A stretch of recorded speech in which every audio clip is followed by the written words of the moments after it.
하나님 말씀은 구약성경 시편 40편입니다.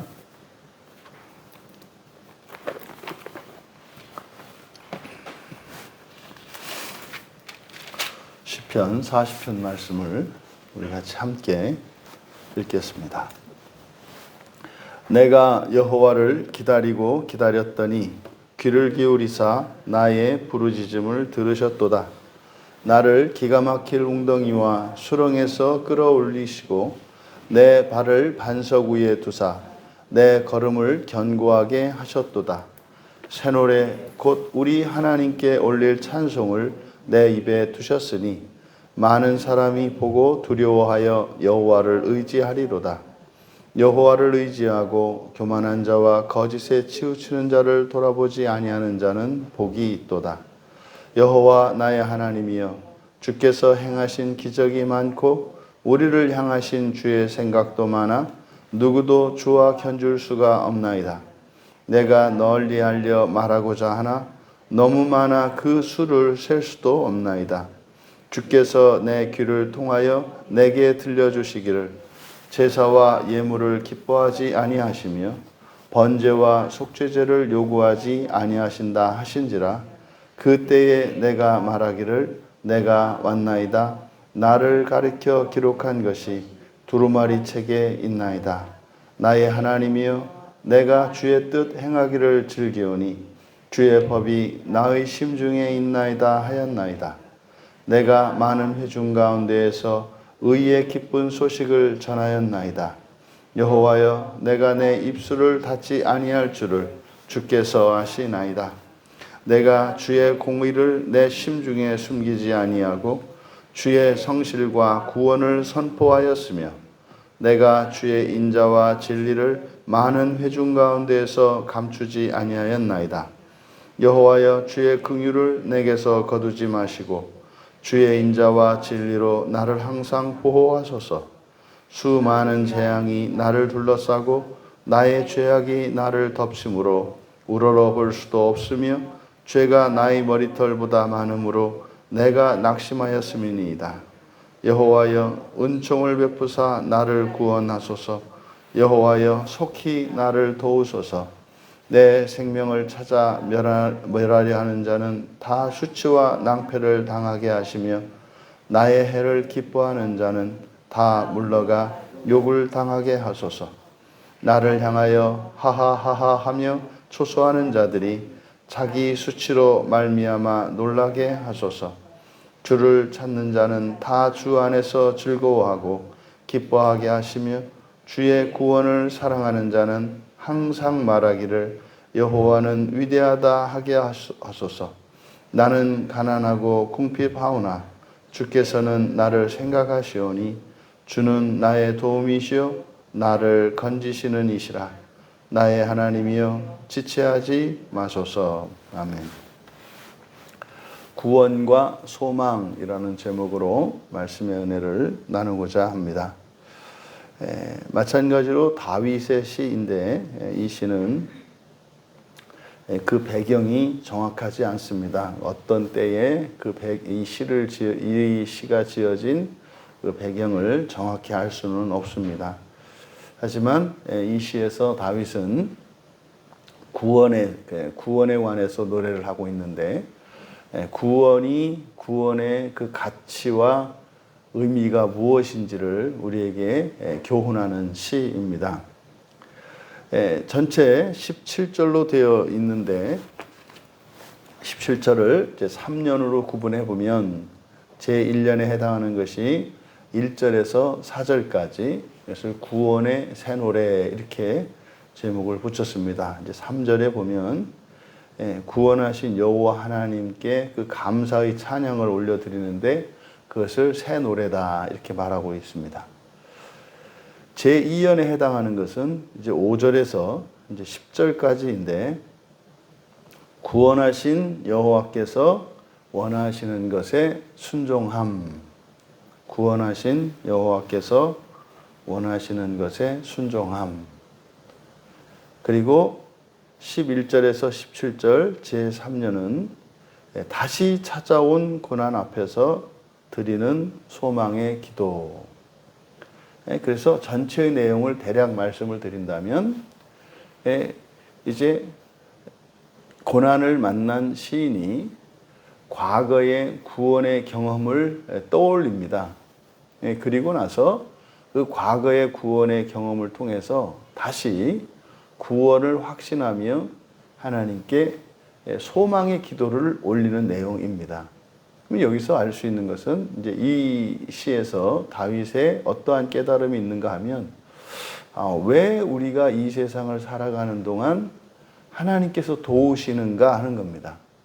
이런 환난과 고난을 만났을 때 하나님께서 도우시고 구원하시는 그것이 그 목적이 무엇인지를 다윗이 깨닫게 된 것인데, 그게 뭐냐면 소망이라는 겁니다. 소망을 위해서 하나님께서 구원하신다, 뭐 이런 내용입니다. 먼저 제1년을 살펴보면 1년의 시작이 내가 여호와를 기다리고 기다렸더니 이렇게 시작을 합니다. 내가 여호와를 기다리고 기다렸더니, 이것이 이제 과거의 일입니다. 과거에 내가 어떤 어려움, 고난 중에 있을 때 여호와를 오래 기다린 거죠. 기다리고 기다렸더니, 이것은 이제 강조하는 것이기 때문에 간절히 기다렸거나 또 아주 참을 수 없을 만큼 기다렸거나 그런 겁니다. 기다린 것을 강조하는 거예요. 그랬더니 귀를 기울이셨고 부르짖음을 들으셨다. 그러니까 응답 받았다는 거지 않습니까? 그런데 이제 17절에 가보시면 이 시의 마지막에 맨 끝에 끝나는 것이 지체하지 마소서예요. 지체하지 마소서. 그러니까 지금 현재의 시인도 바로 기다리고 기다리는 상황인 거죠. 기다리고 기다리는 상황. 그러면은 이 10편, 40편 1절의 시작이 사실은 17절 맨 끝에 이어지는 거예요. 그러면 지체하지 마소서 다음에 1절로 가는 거죠. 그 과거의 1절의 그 성취가 41절로 다시 반복되는 것과 같은 식으로 시인이 시를 저술을 한 거예요. 그러니까 이 뒤에 또다시 제1년에 이 구원의 새 노래를 부르게 될 것을 확신하게 된 겁니다. 그래서 1절에 그러면 과거에 이 시인이 경험했던 그 구원의 사건이 무엇이냐, 그것을 은유적으로 나타내고 있기 때문에 정확히 알 수가 없어요. 다만 기가 막힐 웅덩이와 수렁에서 끌어올리셨다 그래요. 그러니까 기가 막힐 웅덩이와 수렁. 여기서 기가 막힐 웅덩이와 수렁이니까 뭡니까? 절대로 빠져나올 수 없는 그런 위기 상황입니다. 절대로 빠져나올 수 없는 위기 상황. 이것을 기가 막힐 웅덩이와 수렁이라고 했어요. 그런데 거기에서 어떻게 해요? 내 발을 반석 위에 두시고 걸음을 견고하게 하셨고. 그러니까 우리가 마치 말입니다. 밑을 알 수 없는 수렁에 빠졌는데, 그래서 죽게 되었는데 말이죠. 허우적다가 점점 이 진흙벌 속으로 우리 몸에 빨려 들어가는 거예요. 그러니까 여기서는 어떻게 힘을 쓸 수가 없죠. 그런데 그때 마치 하나님께서 오른팔을 내밀어서 나의 두 팔을 잡아 수렁에서 쑥 끌어올리시는 거예요. 그리고 나서 튼튼한 견고한 반석 위에 두시고, 그리고 내 길을 열어주신 거죠. 그래서요, 내 걸음을 견고하게 하셨도다. 그러니까 이렇게 이제 표현하고 있습니다. 그러니까 2절에 이 시인이 겪었던 과거의 아주 급박하고 절대적인 고난 속에서 경험했던 그 구원에 대한 경험을 기록한 거예요. 그때 새 노래, 곧 우리 하나님께 올릴 찬송을 내 입에 두셨으니 많은 사람이 보고 두려워하여 여호와를 의지하리로다 하면서 여호와를 의지하는 게 복 있다. 이것은 이제 1년에서는 바로 과거 시인이 경험했던 구원 사건에 대한 고백입니다. 근데 이제 그것을 좀 더 자세하게 2연에서 풀어내는 건데, 그러니까 1년과 2연은 전부 이제 과거에 있던 사건입니다. 그러면 1년에서 서론격으로 그러니까 전체를 딱 이제 설명을 한 거예요. 그 다음에 이제 이언에서 그 구원의 경험, 그러니까 구원을 받고 난 뒤에 시인에게 어떤 일이 있었는지를 밝히는 건데, 여호와 하나님이여 주께서 행하신 기적이 많고 우리를 향하신 주의 생각도 많아 누구와도 견줄 수가 없습니다. 내가 널리 알려 말하고자 하나 너무 많아 그 수를 헤아릴 수도 없습니다. 셀 수도 없습니다. 무슨 말입니까? 하나님께서 베풀어 주신 그 은혜와 그 구원해 주신 사건들이 너무 많은 거예요. 손가락으로 꼽을 수 없을 만큼 너무 많다는 거예요. 그것을 막상 어떻게 말하려고 하니까 너무 많은 거예요. 근데 말하기 전에는 몰랐어요. 그런데 말하려고 보니까 하나하나 꼽아 보니까 끝도 없이 많은 거죠. 이거죠. 우리가 하나님께 감사를 하게 되면 감사의 제목이 또 다른 감사를 끌고 나오는데 이게 끝도 없이 이어지는 거예요. 뭐 그 얘기죠. 또 뭐 하나님이 나와 함께하지 않은 것 같고 하나님이 나를 도와주지 않은 것 같고 그래서 내가 혼자 힘으로 살아온 것 같이 착각할 때가 있죠. 그런데 말입니다. 아, 내가 살아가는 동안 하나님께서 나와 함께 하시면서 도와주신 일들이 있었구나. 이렇게 해서 과거에 내가 지금까지 살면서 내 일생 가운데 일어났던 구원의 사건들, 크고 작은 여러 가지 환난과 어려움을 넘겼던 그 고비 때마다 우리는 그게 행운이었고 심지어는 지금은 잊혀져서 기억도 하지 못하고 있었던 사건들이 이제 뭐 실타래가 풀리듯이 술술술술 나오는 거예요. 아, 그렇지. 내가 그때 그런 어려움에 처해 있었는데 뜻하지 않게 일이 잘 풀렸었지. 아, 그렇지. 내가 참 큰 낭패를 맛보고 있었는데 그때 놀랍게 하나님이 하나님이 아니더라도 뭐 누군가가 와서 나를 도와줬지. 일련의 사건들이 쭉 기억이 나면서 그것이 다 하나님이 행하신 일이라는 것이 그것을 알게 된 거죠. 그러니까 어떻게 해요? 헤아릴 수 없이 많아요. 그러니까 크고 작은 이 모든 일들이 너무 많은 거죠. 그래서 그때 이 시인은 그러니까요. 너무 감사하잖아요. 그럼 구약의 사람들은 감사제를 드린단 말이에요. 감사제를. 그러니까 예물을 드리고 제사를 드린단 말이에요. 감사제를. 그래서 이 시인이 감사제를 드리려고 한 거죠. 그랬는데 이제 6절은 계시거든요. 6절의 계시의 내용을 보니까 제사와 예물을 기뻐하지 않고 번제와 속죄를 요구하지 않는다. 그러니까 여호와 하나님께서 하신 말씀이에요. 그러니까 그 전에 바로 시인은 어떻게 한 겁니까? 구원해 주신 그 구원의 은혜에 대해서 감사하고 싶었어요. 그러면 구약에서 감사하는 방법은 감사제를 드리는 거예요. 하나님께 예물을 드리고 제사를 드리는 거다 이 말이에요. 그래서 그렇게 하려고 한 거죠. 그래서 주의 전으로 나가서 성전에 가서 감사 예물을 드리고 감사 제사를 드리려고 한 겁니다. 그런데 지금 6절에 주께서 내 귀를 통하여 내게 들려주시기를 이렇게 번역을 했지 않습니까? 여기서 들려주다 밑줄 치시고 이게 들려준다는 게 그냥 말하는 정도가 아니고 들려주다라고 번역한 이 말은 카라라는 말인데요. 이 카라라는 말은 판다는 뜻이에요. 구덩이를 판다, 구를 판다 할 때 판다는 뜻이에요. 그래서 직역하면은 내 귀를 뚫었다, 내 귀를 팠다 이런 뜻이에요. 그러니까 이거는 그냥 들려진 게 아니라 뭡니까? 하나님의 말씀이 그냥 쑥 들어와 버렸다 이 말이에요. 그래서 여호와의 계시를 들은 것을 내 귀를 팠다. 주께서 내 귀를 파셨다. 이렇게 표현을 한 겁니다. 그러니까 예물을 들고 성전에 나아가서 감사 제사를 드리려고 한 거예요. 근데 그때 여호와 하나님께서 이 시인에게 뭐라고 한 거예요? 야, 내가 그거를 원한 줄 알아? 내가 너를 도와주고 구원한 것이 뭐 너한테 제사를 받고 예물을 받고 뭐 이렇게 무슨 제사를 드리라고 이렇게 한 건 줄 알아? 감사하라고 한 줄 알아? 이렇게 계시 말씀하셨다는. 그럼 여러분 생각해 보세요. 얼마나 뜨아하겠어요. 아니 하나님께서 베풀어 주신 은혜를 깨닫고 그 구원의 은혜에 감사하려고 뭐 여러분들이 이렇게 막 감사헌금을 했단 말이에요. 그래서 하나님 감사합니다 하고 기도하는데 여러분 마음이 불편해지는 거예요. 뭐 하나님이 내가 이렇게 헌금한 거를 기뻐하지 않는 것 같아.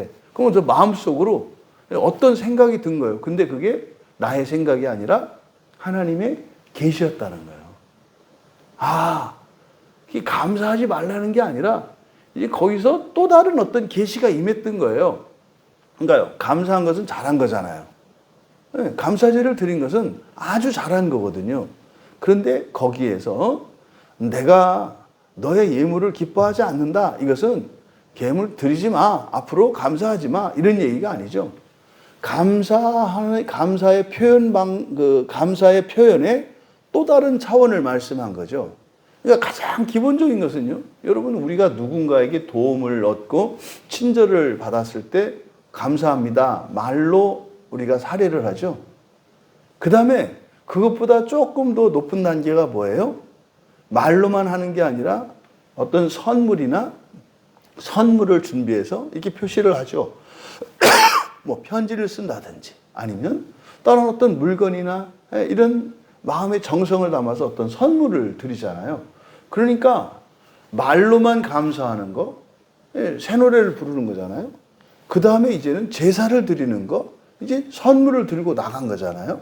그런데 그때 계시가 임했다는 거예요. 그러니까 한 차원 더 높은 감사.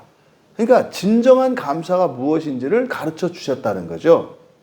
그러면 그때 하나님께서 이 시인에게 주신 계시가 뭐냐? 제사와 예물이 아니야. 번제와 속죄를 내가 원하는 거 아니야. 그래서 그때 어떤 계시가 있었던 거예요. 그리고 나서 이제 7절 이하에서 이제 그때 들었던 계시가 무엇인지를 그리고 그것에 순종했다는 사실을 밝히는데 7절에 보니까 그때 내가 말하기를 내가 왔나이다. 이게 무슨 말입니까? 앞에서 나는 이렇게 이런 선물을 예물을 원하지 않아. 이런 제물을 내가 기뻐하지 않아. 번제와 속죄제를 원하지 않아.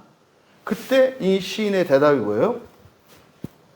주님, 제사를 드리러 온 게 아니고 예물을 드리러 온 게 아니고 제가 온 겁니다. 이렇게 대답했다는 거예요. 우리가 주일에 모여서 하나님께 예배를 하는데 예배를 드리는 것이 중요한 게 아니다 이 말이에요. 그렇다고 해서 예배가 중요하지 않다는 얘기가 아니죠. 예배를 드리는 거에서 한 단계 더 나아가야 되는데 뭐가 더 중요하다는 거예요? 정말 주님이 보고 싶어서 주님을 사랑해서 내가 교회를 왔느냐, 예배에 참석했느냐, 헌금을 했느냐, 안 했느냐, 설교를 들었느냐, 안 들었느냐, 은혜를 받았느냐, 안 받았느냐, 그것보다 더욱 중요한 것은 뭐라는 거예요?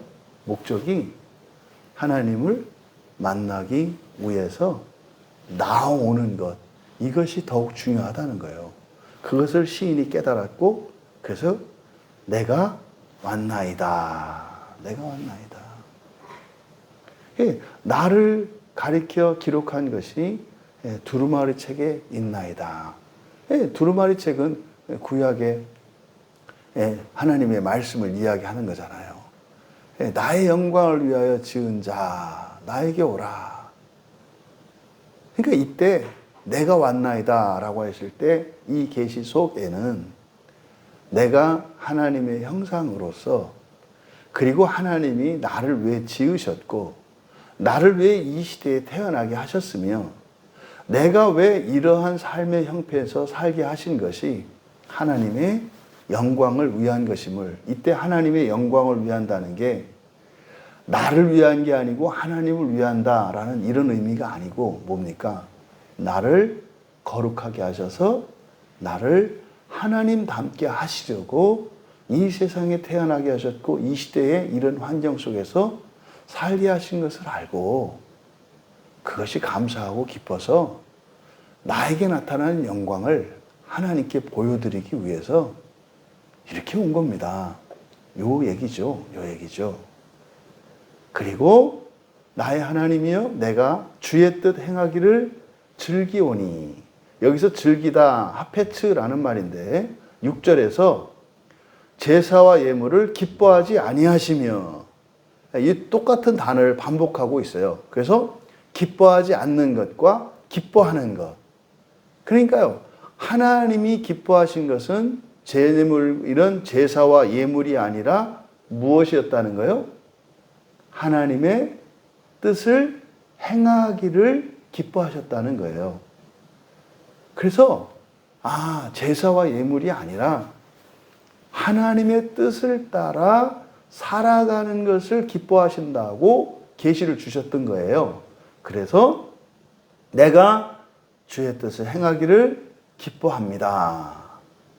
그리고요, 주의 뜻을 행하려면 어떻게 해야 합니까? 주의 법을 알아야 되잖아요. 주의 뜻이 주의 법이지 않습니까? 그러니까 주의 법이 내 심중에 있나이다 하였나이다. 내가 많은 회중 가운데서 의의 기쁜 소식을 전하였나이다.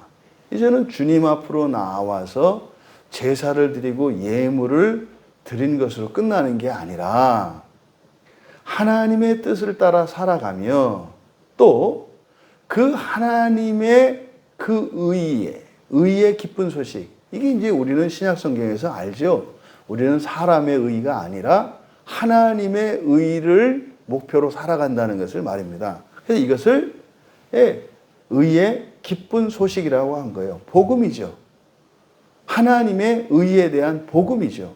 그것을 전했습니다. 여호와의 내 입술을 닫지 않으실 줄 주께서 아시나이다. 내가 주의 공의를 심중에 숨기지 않고 주의 성실과 구원을 선포하였으며. 아마르 7절에 아마르 내가 그때 말하기를, 그리고 여기 10절에 선포하였으며 또 마찬가지로 아마르 말하기를입니다. 그러면 6절에서 여호와 하나님께서 귀를 팠다. 주께서 내 귀를 팠다. 그래서 여호와께서 하신 말씀이잖아요. 그러니까 여호와께서 주신 계시에 대하여 시인이 반응한 것을 아마르 7절과 그리고 10절에서 아마르라는 말로 대답을 하는 거예요. 그러니까 하나님께서 계시를 주셨고 제가 이렇게 했습니다. 그래서 그대로 순종했다는 뜻이에요. 그러면 10절에서 선포한 것은 뭐라고요? 주의 성실과 구원이죠. 주의 성실과 구원. 그 주께서 나를 구원해 주셨어. 그래서 감사해. 그래서 1차적으로 감사하는 방법은 노래를 지어서 입으로 찬양하는 거야. 근데 거기서 한 단계 더 나아가는 감사는 예물을 들고 주님 앞에 가서 제사를 드리는 거야. 근데 이때 하나님께서 한 단계 더 높은 진정한 감사를 가르쳐 주셨는데 그게 뭡니까? 주의 뜻대로 행하는 거예요. 주의 뜻대로 행하는 것인데 법을 따라 살아가는 것이고 또 하나님의 의에 대한 복음을 전하는 거예요. 그리고 그것이 뭡니까? 주의 성실과 구원이에요. 주의 성실과 구원이라고 하는 것은 구원이 누구에 의해서 이루어지는 것이다? 주의 성실에 의해서. 주의 성실하심에 의해서 그 신실하심에 의해서 이루어지는 것임을 선포했다. 그래서 이거를 주의 그 언약과 진리를 감출 수가 없었다. 이게 지금 이언에서 바로 구원하신 여호와 하나님께 감사하기 위해서 예물을 들고 나갔다가 여호와께 들은 계시를 그대로 순종한 것을 고백한 겁니다.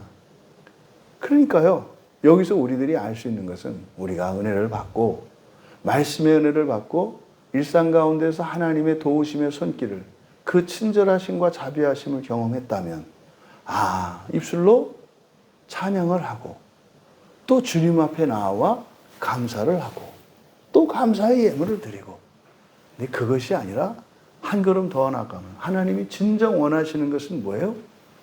내가 받은 그 구원의 은혜 그리고 나에게 주신 그 복음의 참다운 의미를 널리 전하라는 거예요. 이거 무슨 말입니까? 내가 진정으로 감사하냐?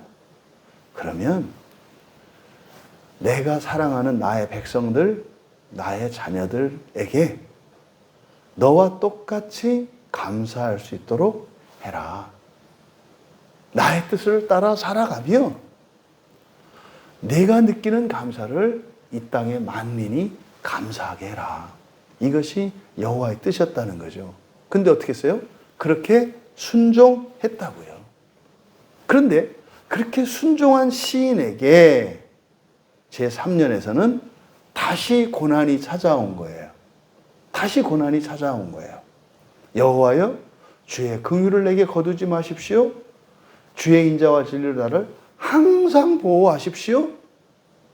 수많은 재앙이 나를 둘러싸고 나의 죄악이 덮쳤으므로 우러러 볼 수도 없고 하나님을 볼 수도 없다는 거죠.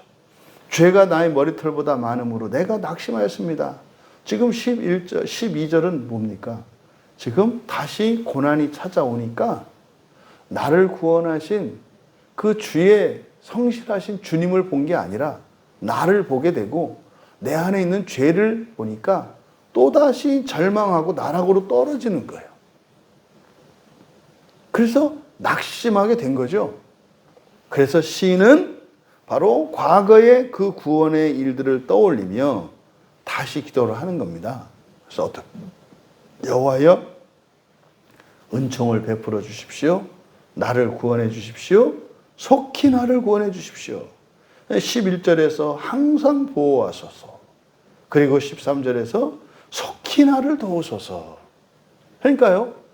지금 매우 불안하고 두렵고 떨리는 상태에 있음을 알 수 있습니다. 그리고 이제 14절,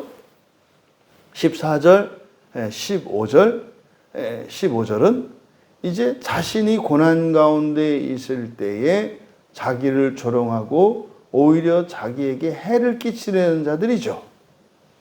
그들에 대해서 저 악한 자들이 기뻐하지 않게 하시고 오히려 그들이 잘못을 알게 하옵소서 이렇게 기도를 하는 거죠. 그리고 16절에서 다시 또 아마르가 나옵니다. 주를 찾는 자는 다 주 안에서 즐거워하고 기뻐하게 하시며 자기 자신이죠. 지금 고난에 처해 있는 자기 자신, 주를 찾는 자죠. 다시 즐거워하고 기뻐하게 해주십시오. 주의 구원을 사랑하는 자는 여호와는 위대하다 하게 하소서. 이게 뭡니까? 다시 1절로 되돌아가게 해달라는 거죠. 주여, 내가 기다렸더니 응답하셨던 것처럼 지금이 그때입니다. 지금 다시 그렇게 여호와는 위대하다 하게 하소서. 나는 가난하고 궁핍하오나 주께서 나를 생각하시오니 주는 나의 도움이시오 나를 건지시는 이시라. 나의 하나님이여 지체하지 마소서. 그러면서 이게 1절로 붙는 거다 이 말이죠. 이 시에서 우리가 깨달을 수 있는 것은요. 구원하신 여호와께서 기뻐하시는 대로 살아도 또 다른 고난은 온다는 사실이에요. 고난은 계속 되는 거구나. 순종하고 불순종하고에 따라서 이렇게 오는 게 아니라 순종하면 순종하는 대로 불순종하면 불순종하는 대로 고난은 오는 거구나. 그러면요 시인이 깨달은 게 뭡니까? 이 세상에서 고난을 겪지 않으려고 하는 것은 참으로 어리석은 일이구나. 물가에 놀면서 옷에 물 튀는 것을 염려하는 것과 같구나. 그래서 이 고난이라고 하는 것은 절대적이고 필수적인 것임을 깨닫게 된 겁니다. 그러면 왜 고난이 올까? 왜 고난이 올까? 지금 이 시가 이렇게 무한 반복되는 거라 그랬잖아요. 고난이 와요. 기다려요. 기도를 해요. 하나님이 들으시고 구원을 해요. 찬양을 해요. 감사를 해요. 하나님의 뜻을 따라 살아가요. 그리고 나를 구원하신 하나님의 은혜를 사람들에게 전파해서 사람들도 내가 얻은 이런 구원의 은혜를 누리고 감사할 수 있게 해요. 순종을 해요. 그런데 또 고난이 와요. 그러니까 말입니다. 하나님의 구원은 끊임없이 계속돼요. 그 얘기는 뭡니까? 고난이 끊임없이 찾아온다는 거예요. 그러면 이런 고난이 오는 이유가 무엇인지 시인은 깨달은 겁니다. 아하, 소망의 기도를 하게 하시는 거구나. 소망을 잃어버리지 않게 하시기 위한 것이구나. 그리고 그 소망의 성취를 맛보게 하시기 위한 것이구나. 그래서 날마다 구원하시는 그 하나님의 은혜를 잊지 않게 하시기 위한 것이구나. 그래서요, 주의 인자와 진리로 항상 보호하소서, 은총을 베풀어 구원하소서, 속히 도우소서. 이건 뭡니까? 이게 사는 동안 계속 필요하다 이 말이에요. 주님께 도와주십시오, 구원해 주십시오, 속히 오십시오라고 하는 이 소망의 기도가 사는 동안은 계속 되어야 한다는 것을 깨달았다는 거죠. 그래서 어떻게 해요? 아하, 이 세상에서 우리가 겪는 고난은 하나님이 반드시 구원하실 소망이라는 거. 그러면 그것이 이루어지면 또 다른 소망을 향해서 나아가야 한다는 거. 그래서요, 소망이 완전히 성취될 때까지 구원은 계속되어야 한다는 거예요. 그 무슨 말입니까? 구원이 계속되려면 구원이 필요한 고난의 상황이 우리에게 반드시 있어야 한다는 거죠. 왜 그렇습니까? 우리의 소망은 부활이기 때문입니다. 그런데 말이죠, 부활에 이르기 전까지 이 세상에 안주하기가 쉽고 이 세상에서 이런 고난과 결핍이 없으면 부활의 소망을 잊어버리게 되기 때문입니다. 그래서 우리의 몸이 늙어가고 병들고 우리의 삶 속에 이런저런 어려움이 있는 것은 우리가 무엇을 잊지 않고 바라며 살게 하기 위한 것이다? 부활의 소망입니다. 이런 고난이 사라지고 우리가 이 고난에서 구원해 주시기를 기도하고 또 여기서 구원해 주시는 것을 경험하면서 고난의 상황은 소망의 상황인 것을 알게 하시고 믿음으로 고난을 극복하여 소망이 성취되어서 구원을 경험하며 감사할 때 이 감사는 사실은 현재의 구원에 대한 감사입니다만 사실은 이 감사는 무엇에 대한 감사로 가야 되는 거예요? 부활에 대한 감사인 거예요. 아, 일상에서 구원하시는 하나님의 손길을 통해 마침내 완성시키실 우리의 구원, 그 부활에 감사해야 된다. 결국 말입니다. 구원은 소망을 위한 것이고 이 소망은 부활의 소망입니다. 우리의 삶 가운데 이런저런 어려움을 그것을 귀찮아하거나 두려워하거나 기피할 일이 아니라는 것을 알게 된 거예요. 과거의 시인은 이 이전까지는 어려운 일이 생길까봐 걱정하고 두려워하고 염려하며 대비하는 인생을 살았겠죠. 이제는 그럴 필요가 없어졌어요. 뭐 어려운 일이 생기면 그때 하나님께 기도하고 소망의 기도를 드리고 믿음으로 기다리면 반드시 구원하실 거거든요. 그것의 유익은 뭐라고요? 우리가 부활의 소망을 잊지 않고 또 그 부활의 은혜에 감사할 수 있게 된다는 거예요.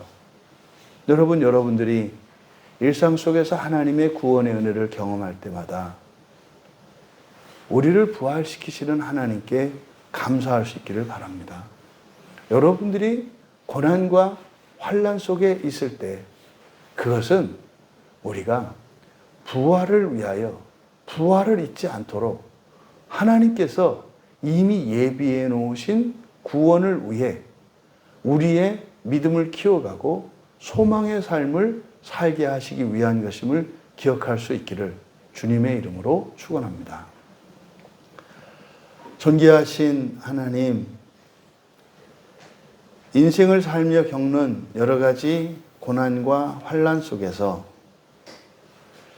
구원과 소망의 관계를 깨닫게 하시고 우리가 이 세상을 살아가는 동안 겪는 모든 환난과 고난이 부활의 소망을 위하여 살게 하시기 위한 선하신 하나님의 뜻인 것을 깨닫게 하시니 참으로 감사합니다.